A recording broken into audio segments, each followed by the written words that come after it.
Hey everybody, my name is James. I want to thank you guys for stopping by my YouTube channel. It's time where we will always be talking about two things: psychopaths and sociopaths.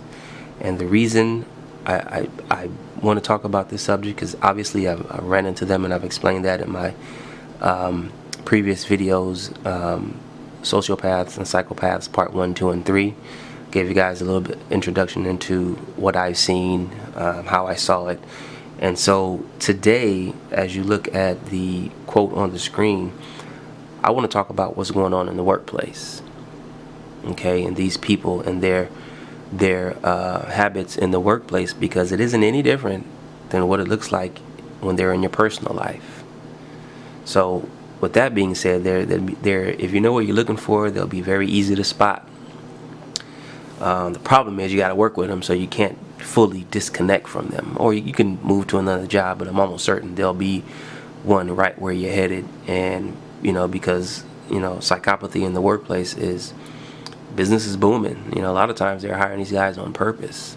So I want to talk about these people in the workplace and some of the signs to look for, in addition to their usual lack of empathy, their lying, so on and so forth. So for those of you that are watching, as you're taking a look at this quote here, I got this from Corporate Psychopaths, Organizational Destroyers by Clive Boddy, or Body. That's Boddy, circa 2011.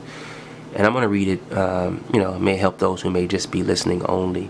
And I quote, "As the rate of psychopaths in a company increases, the rates at which the company is socially responsible, committed to its employees, environmentally friendly, and beneficial to the community decrease." End quote. So basically what that means is anytime there's an increase or even one person that has this toxic personality disorder, you'll start to see the company's lack of commitment to even basic logical things to accommodate the employees. Basic things. And this is something that I just went through earlier this year, being a supply chain procurement guy. One of the basic things that we needed for my department, which I was the entire department, is an inventory management system. And we did not have that. I was there for a year and a half, and we did not have an inventory management system. We had a ticketing system, but no way other than me keeping a logbook, a Excel program to keep tabs on the hardware, the physical components that we received. That was the only way to keep track of it.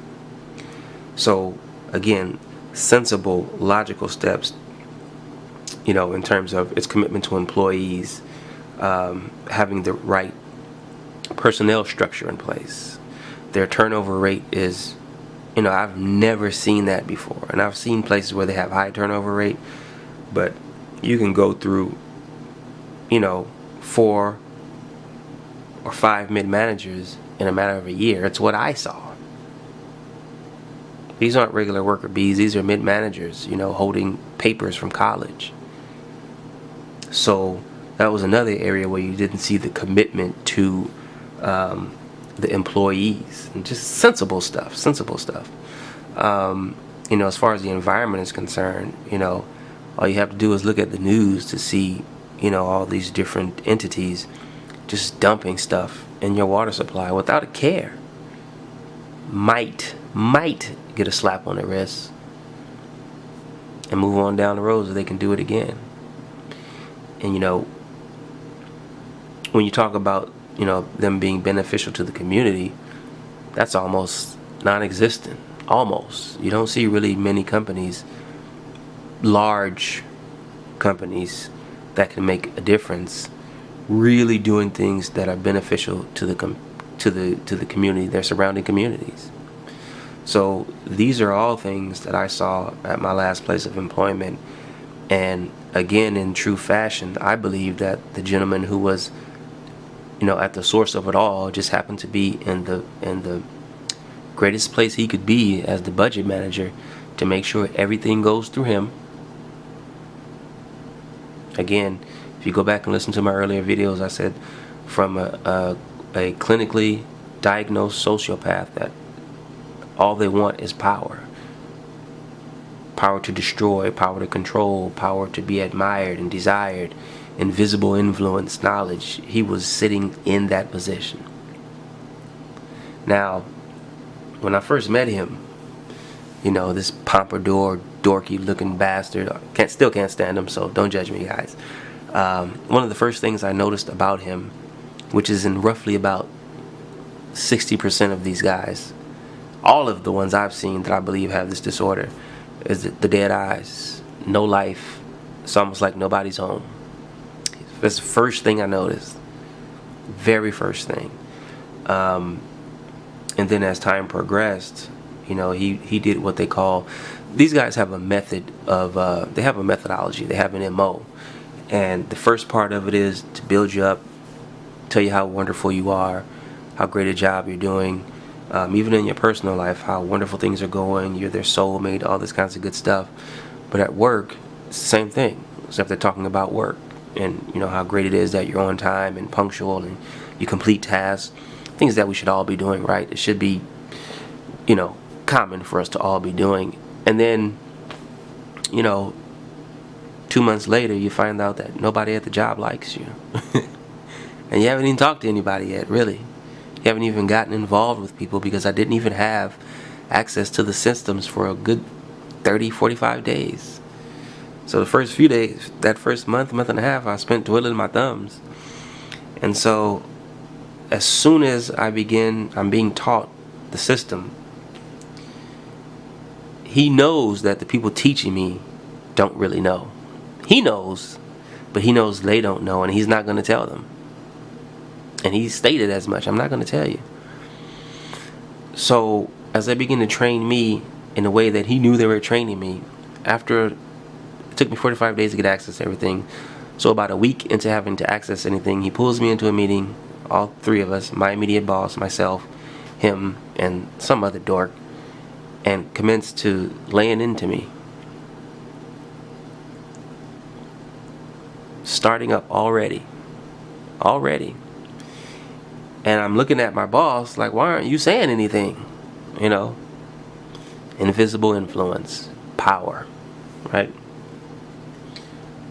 So he's going off on me and talking crazy, and I'm looking at this dude like, man, all right, well, I'll eat this one today. I'll eat this one.